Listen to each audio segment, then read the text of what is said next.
If we look very closely at the skin surface, we can see thousands of tiny openings called pores. These pores are the openings of follicles which are under the skin surface. Tiny glands continuously pump oil, also known as sebum, into the follicles.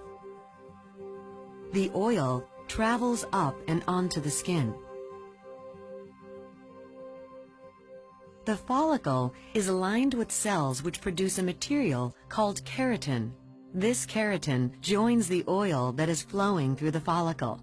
Bacteria can also be found in the follicles. Every hour of every day, this mixture flows out of the pore openings as long as the pores remain open. Unfortunately, pores can become clogged and start the acne process.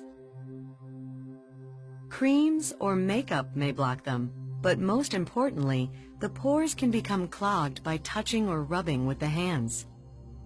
This can push dead skin cells down into the pore or cause a layer of skin to cover the pore. When pores are blocked, the oil and keratin that are being pumped into the follicle can't get out.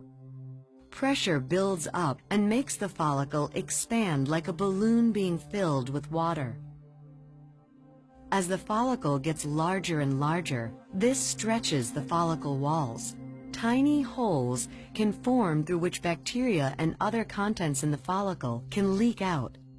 This attracts cells of inflammation, which try to fix the problem. The cells lining the canal start to produce more keratin to shield themselves from the increasing stretch. Unfortunately, this additional keratin adds even more material to the canal.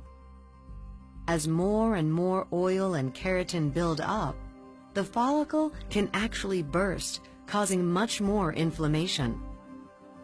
This is the point where we see red bumps and pimples on the skin, what we call acne.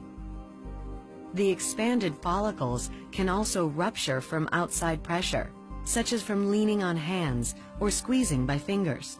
Yet another reason to avoid touching acne-prone areas. So why does acne not typically start until around puberty? This is because before puberty, the oil glands make very little oil.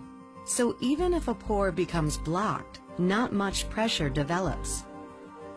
But starting in puberty, hormones stimulate the oil glands to produce much more oil, which makes a person more prone to acne because pressures in the follicle can build up quickly.